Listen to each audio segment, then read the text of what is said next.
Salut à tous. Alors je vous l'avais promis depuis longtemps. Voici une petite vidéo test donc de l'autoradio E-Way GPS EW861P. Donc comme son nom l'indique, c'est un produit chinois. La plupart des produits chinois ont des noms improbables. Donc c'est un autoradio qui tourne sous Android 4. Au niveau hardware, on a un processeur 1 Go dual-core et 1 Go de RAM. Il y a un peu de mémoire interne, pas énormément, je crois qu'il doit y avoir 4 Go, mais bon, c'est pas forcément utile. Enfin, vu le peu d'applications qu'on installe sur ce type d'autoradio, ça suffit largement. Donc on va commencer tout de suite. Je vais faire un petit zoom sur l'écran, ça va être mieux. Voilà. Donc on va mettre le contact de la voiture. Hop. Donc, et là, ce qu'on va pouvoir voir, c'est que le poste commence à démarrer et il lance la radio avant même d'avoir fini de booter. Ce qui est assez pratique. Voilà, la radio se lance tout de suite. Je vais baisser un peu le son. La radio se lance tout de suite alors que le poste, on voit, il est en train de démarrer, puisque bon, un système Android, ça met toujours au moins 15 bonnes secondes à démarrer. Donc ça, c'est pas mal. Ça permet d'éviter d'attendre bêtement dans sa voiture pour avoir la musique. Une fois qu'il est booté, donc par défaut, là on arrive, en général c'est dans le dernier menu utilisé, donc moi là c'est la radio. Donc on arrive dans l'appli radio, d'ailleurs c'est la seule application vraiment qui arrive à se lancer sans même que le poste soit démarré. Si vous avez, avant d'éteindre le poste, vous écoutiez un morceau sur une clé USB, là il faudra attendre que le poste soit démarré entièrement pour que la musique se lance. Donc là on arrive dans un système comme sur un autoradio classique, on peut enregistrer 6 stations. On peut changer de chaîne, donc soit en cherchant manuellement, en appuyant ici, ou je crois en appuyant là, mais ça doit faire des recherches avec le bouton. Ouais, la recherche manuelle, oui, que je me souvienne, ouais, c'est ça, c'est en tournant le bouton qui est ici. On peut aussi le changer en tactile, enfin faire les recherches en tactile ici avec les boutons avancer et reculer. Le bouton de volume se trouve ici. Je vais le remettre sur 2, comme ça va pas nous gêner. À savoir que bon, dans les produits chinois, il existe aussi des modèles tout tactiles, c'est-à-dire sans les boutons de chaque côté, ce qui permet d'avoir un écran un peu plus grand, d'avoir un 7 pouces en fait. Sauf que je trouve pas ça très pratique parce qu'en fait, quand on conduit avec les vibrations, honnêtement, c'est pas évident de changer de station sur des tout petits boutons tactiles puisqu'on n'a aucun toucher, si vous voulez. On est obligé vraiment d'appuyer au bon endroit. Alors que là, avec des boutons physiques, on peut passer notre doigt sans toucher dessus, atteindre le bon bouton et tourner le volume, par exemple, ou changer de station. Ça c'est ma petite parenthèse, parce qu'il y a pas mal de personnes justement qui m'ont demandé pourquoi j'avais pris cette version là avec un écran, ça doit être un 6 pouces je crois, ou 6 pouces et demi, alors qu'on peut avoir un peu plus grand, on peut avoir 7 pouces, voire je crois presque 7 pouces et demi vraiment si on arrive sur un modèle qui a vraiment l'écran qui prend toute la place. Donc voilà pour la radio, ça c'est classique, un radio FM, AM, enfin on a toutes les fonctions qu'on trouve sur un autoradio classique. On trouve donc aussi en façade le lecteur CD, donc pareil sur un modèle tout tactile, des fois on a le lecteur CD qui est derrière l'écran, ce qui fait qu'on a un écran motorisé, donc le poste coûte plus cher puisqu'il faut rajouter tout le système d'ouverture d'écran pour sortir le CD. Donc là vraiment je pense au niveau prix et utilisation, moi je préfère vraiment celui-là parce que l'écran est plus petit donc il coûte moins cher. On n'a pas le système de motorisation d'écran qui peut tomber en panne, ça m'est déjà arrivé sur un autoradio Indine avec écran motorisé. C'est quand même assez embêtant quand l'écran tombe en panne, enfin quand le moteur tombe en panne, quand on est obligé de le sortir à la main, c'est pas toujours du meilleur effet. Donc là voilà, on a des boutons, on a home, menu, retour arrière, navi c'est pour lancer le GPS, radio, là, avancer, reculer, et téléphone pour synchroniser son téléphone et appeler ou recevoir des appels puisqu'il y a un micro aussi en façade. Donc on a le lecteur CD comme je disais au-dessus qui fait aussi DVD, comme c'est Android, ça lit les DivX, ça peut lire tous les formats que vous voulez du moment que vous installez la bonne application. On a un petit, alors là ça c'est assez rigolo parce qu'on a soi-disant deux lecteurs de carte micro SD, un qui est écrit GPS et l'autre SD. À savoir que celui qui est écrit GPS, là, il n'y a aucune carte d'insérer dedans, puisque le GPS, il est dans la mémoire du poste, dans la mémoire de l'autoradio. Et de ce côté-là, c'est encore mieux, c'est une belle blague chinoise, c'est qu'il n'y a rien du tout, c'est un faux port SD. Donc au final, il y a un seul port SD, micro SD même. Bon, moi je m'en sers même pas, parce que de toute façon, avec de R4 Go, ça me suffit pour le peu d'applications que j'ai installées dessus.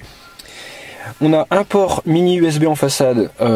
Ça, je trouve ça un peu dommage parce que honnêtement, il y avait la place, par exemple, à la place du faux port SD, de caler un vrai port USB pour brancher vraiment sa clé USB en façade. Et là, du coup, ils fournissent avec un câble adaptateur.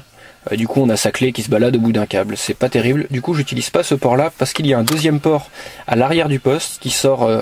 Voilà, c'est un câble qui sort à l'arrière du poste.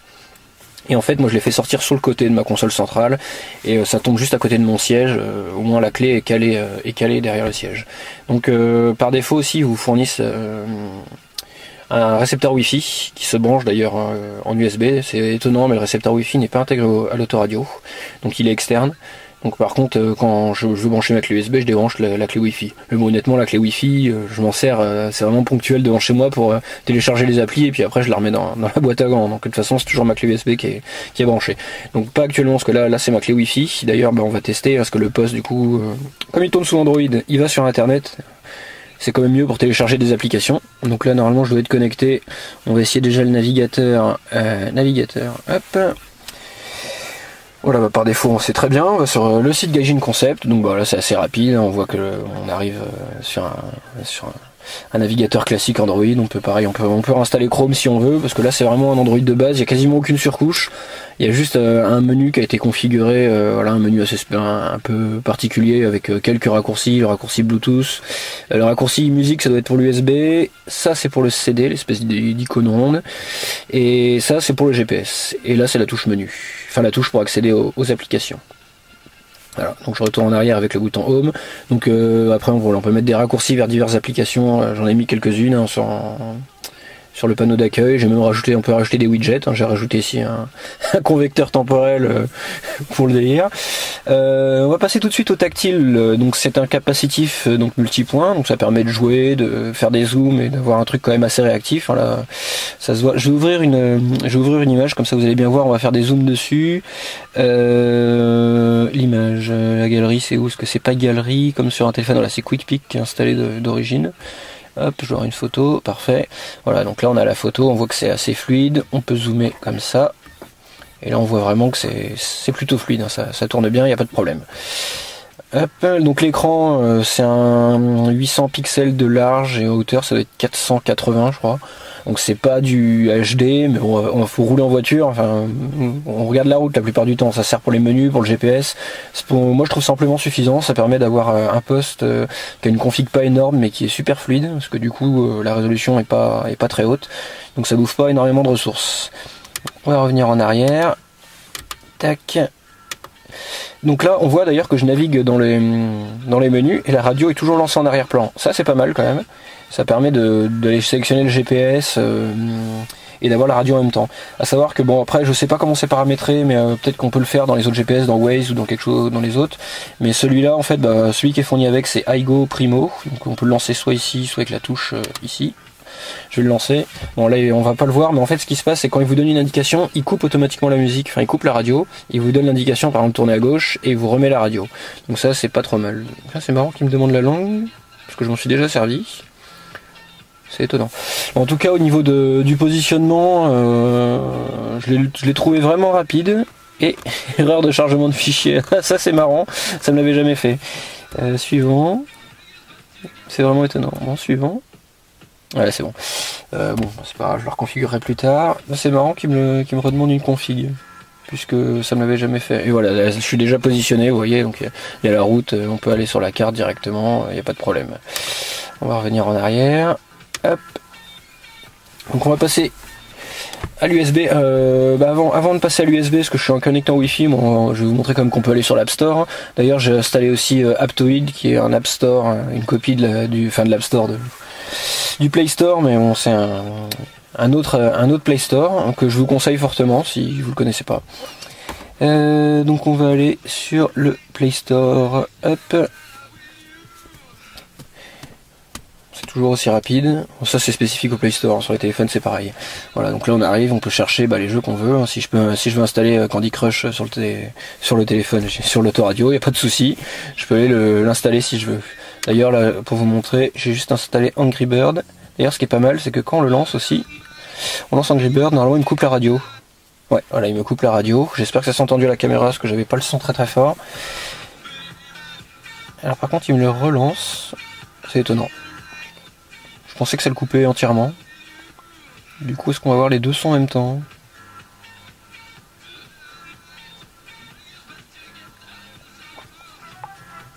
Ouais, c'est étonnant. D'habitude, bon, ça fait partie des bugs qui peuvent arriver, mais sinon, on va dans radio et normalement pour le couper, c'est back, je crois.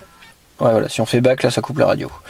Je vais relancer Angry Bird, hop, comme ça on va pouvoir voir un peu la réactivité du tactile. Donc là, on le voit, je navigue dans les menus super vite. Il est franchement très rapide. Hein. Même le démarrage, bon, on a la radio qui se lance direct, mais le démarrage du poste en lui-même est vraiment assez rapide. Hop. Et je suis une merde. Voilà, bon bah c'était pour vous montrer quand même que ça marche quoi. Ouais, niveau zoom ça en est pas mal.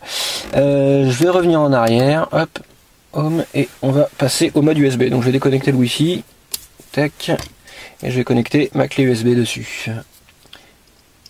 Hop. Alors, est-ce qu'il me lance l'appli automatiquement? La préparation du stockage de USB. Et je pense que non. C'est bizarre, il me semblait aussi que ça le lance automatiquement. Bon, sinon de toute façon on a un bouton ici. Hop. Et là on arrive directement dans un menu en fait. On a l'arborescence en fait de notre clé USB sur le côté ici. Là d'ailleurs je vais revenir là, USB. Voilà. Donc là on a l'arborescence de ma clé USB avec toutes les musiques que je veux. Donc ça c'est quand même pas trop mal. Et oui, c'est une Nyan 4. Bon. On va passer au CD, hein, quand même, on va vous montrer quand même tout ce qu'il est possible de faire avec. Donc on va mettre un CD, hop. J'avais déjà pas un CD dedans? Ouais. Je dois déjà avoir un CD dedans, non? Ah, c'est moi qui sais pas mettre un CD correctement. Voilà. Et alors là par contre, ouais, le CD ça se lance automatiquement, je confondais avec ça avec l'USB, non, c'est le CD qui se lance automatiquement. Donc là on arrive, on a un petit menu sympa avec une platine. Donc pareil, on change de station soit en tactile, soit avec les boutons, on augmente le volume avec ce bouton là. On peut aussi passer directement d'une piste à l'autre en fait en accédant avec ce menu là, vous voyez. Là on a piste 1, 2, 3, 4, 5, 6, hop, je clique direct sur 6, ça zappe direct à la 6ème chanson, sans avoir besoin d'appuyer 50 fois sur les boutons. On va revenir en arrière. Pour ce qui est vidéo, je crois que d'office ils m'ont donné une vidéo dans les galeries. Il me semble qu'il y a pour montrer que ça marche. Ça doit être ça. Ouais. Ils ont mis un clip directement dans la mémoire du poste. C'est un clip chinois forcément. Hein. Et voilà. Donc là on voit il n'y a pas de souci on peut même regarder des clips si on veut. Bah, on peut aller sur YouTube d'ailleurs de toute façon puisque ça fait tout comme un téléphone. C'est vraiment comme une tablette si vous voulez. C'est vraiment comme si on avait une tablette dans la voiture qui fait radio. Et ça fait aussi lecteur DVD. Bon, je vais revenir en arrière. Hop. Donc là, on va essayer de mettre un DVD. Hop. Et là, voilà, ça se lance automatiquement. Sinon, il doit y avoir le bouton ici, à mon avis, le bouton DVD sur le côté. Ça doit permettre de lancer le lecteur, je pense. De lancer l'application lecteur. Et là, vous voyez, bah, ça se lance directement. C'est franchement super rapide. Il n'y a aucun problème là-dessus, c'est vraiment... Hop, est-ce que je peux aller à l'écran de titre tout de suite? Non, faut que j'attende la pub, ouais. TF1 vidéo. Quand même marrant, sachant que c'est un film chinois. Ah, bon. Ouais. Ah si, je peux y aller, ouais. C'était le temps peut-être qu'il charge les menus. Parce que là, c'est bon, il m'envoie sur le... Non. Enfin, au niveau lecture et rapidité, on voit encore que l'appareil s'en sort vraiment très très bien. Hop, et j'étais déçu l'autre jour, je l'ai testé, alors j'espère que ça vient de mon téléphone. C'est la qualité par contre quand on téléphonait. Alors il va falloir que je paramètre mon téléphone je pense pour le synchroniser avec l'autoradio. Alors on va activer le Bluetooth. Puisqu'en fait il y a aussi un petit micro en façade qui permet de passer des appels directement depuis l'autoradio et de recevoir des appels. Donc ça coupe la musique et le son sort par les haut-parleurs de la voiture. Donc après pareil on peut régler le son avec le bouton. Si vous avez une sono de malade derrière, vous pourrez appeler en vous éclatant les oreilles. Alors le Bluetooth est activé. Par contre il faut que je le rende visible par tout le monde normalement. Alors et oui j'ai un téléphone chinois aussi pour aller avec l'autoradio autant qu'à faire. D'ailleurs je reviendrai plus tard sur une autre vidéo sur ce téléphone chinois. Donc hop, phone. Là donc j'ai appuyé sur le bouton phone ici hein, pour faut synchroniser le téléphone parce que je crois pas qu'il se synchronise tout seul. Ah si, car kit connecté, bah ici il se synchronise tout seul en fait une fois qu'on l'a synchronisé une fois. Donc là normalement je vais revenir à l'écran d'accueil sur mon téléphone pour qu'on ait la visu. Hop, je vais dézoomer un peu pour qu'on ait la visu sur les deux appareils en même temps pour voir la rapidité du truc. C'est pas génial. Là, je vais rezoomer et le mettre, je vais le mettre à la verticale à côté, comme ça. Hop. Voilà. Voilà, c'est pas trop mal. Bah, on va appeler par exemple mon répondeur. 123. Appeler. Et on voit que ça passe directement sur mon téléphone. Vous avez un nouveau message. Mardi 26 mai à 16h. Ça grésille un peu. Bon, j'ai pas envie qu'on écoute mes messages. Mais ce type de téléphone, enfin ce type de fonctionnement est quand même pas trop mal. Ça grésille un peu sur les répondeurs. En appel, j'ai l'impression que ça grésille moins. Parce que je l'ai essayé l'autre jour en appel, ça avait l'air de moins grésiller. C'est quand même pas mal. Après je sais pas si c'est autorisé sur la route honnêtement, parce que entre un téléphone, enfin c'est comme si on répondait au téléphone. Bon là on n'a pas besoin de le tenir, donc c'est vrai qu'on appuie juste sur la touche répondre et après on parle directement. Mais au niveau de la loi je sais pas trop comment ça se passe, faudrait se renseigner. Parce que encore une fois c'est un produit chinois, donc ça répond pas forcément aux normes en vigueur en France. Donc voilà, je pense que c'est tout. J'ai dû faire le tour de ce que je voulais vous montrer. Donc ça a toutes les possibilités d'un appareil Android. On peut faire énormément de choses avec. Et c'est très sympa si vous utilisez votre voiture au quotidien comme moi. C'est-à-dire que moi tous les midis, j'ai 1 heure à passer de libre dans ma voiture, que je passe d'ailleurs, enfin j'ai 1 heure de libre que je passe tous les midis dans ma voiture, et c'est quand même bien pratique de regarder des vidéos directement sur l'autoradio, de faire tout ce qu'on veut, d'aller sur internet, d'avoir un écran un peu plus grand, de pouvoir regarder des films. C'est vraiment sympa. Ça peut être aussi sympa pour tous ceux qui voyagent beaucoup, parce que sur Android on a quand même des GPS qui sont pas mal, hein. Je pense à Waze, on peut avoir l'application Coyote qui est vraiment pas mal, et là sur un truc comme ça on se régale quoi. On a un super grand écran, c'est intégré à la voiture, donc quand on part en voyage on n'a pas besoin de prendre son GPS, de le brancher, enfin de le brancher sur sa prise, d'avoir un câble qui passe, de le mettre sur son pare-brise. Donc c'est vraiment pas mal, tout est intégré. Et honnêtement, je vais dézoomer, ça rend vraiment dans la voiture, ça a vraiment un rendu. Tous ceux qui sont montés dedans m'ont dit, mais on dirait un truc d'origine, puisque là c'est comme c'est une voiture japonaise, il y avait beaucoup d'options, ça se faisait beaucoup à l'époque d'avoir une chaîne hi-fi qui prenait deux places d'autoradio. Donc j'ai rien eu à couper, j'ai juste enlevé le petit vide-poche qu'il y avait sous l'autoradio, qui est spécifique aux versions européennes souvent. Et ça peut rentrer d'office dedans. Il y avait les fixations du poste chinois à les piles dessus. Donc c'est à dire que le poste il est carrément vissé. Il vient même pas se clipser comme les postes, les autoradios simples DIN. Là il vient se visser complètement dans la console centrale. Je sais pas si je peux démonter la console centrale pour vous montrer, parce que sur S13 elle se démonte assez vite. Si je dois pouvoir vous le faire. Sur S13 elle est juste clipsée. Donc ce que je vais faire, je vais vous enlever la console centrale et je vais voir si on peut voir les fixations. Hop, voilà. Ouais, si on les voit. Et là vous voyez, il y a des petites vis de chaque côté, et ça c'est pas des vis fournies, enfin c'est pas des pattes fournies avec le poste, hein. C'est les pattes d'origine Nissan qui vont dessus. En fait, il n'y a pas besoin d'avoir une cage si vous voulez autour de l'autoradio comme un simple DIN. Les pattes allaient directement dessus, ça se vissait. Alors j'ai trouvé ça vraiment étonnant et sympa, sachant que ma voiture date quand même, je répète, c'est une S13, donc elle date de 89. Et d'avoir un autoradio comme ça, double DIN Android, qui se fixe sans aucun problème, ça m'a quand même étonné. Donc voilà, c'est déjà la fin de cette vidéo. De toute façon, à partir de maintenant sur ma chaîne, je ferai pas mal de vidéos de ce type, des tests d'appareils. D'ailleurs, je vous annonce que la prochaine vidéo, à mon avis, sera sûrement un test de cet appareil-là, qui est un téléphone Android. Comme vous le voyez, c'est un téléphone. Il ressemble énormément à une PSP, mais c'est un téléphone. Donc j'essaierai de faire ça au plus vite, je pense au courant du mois de juin. Voilà, salut!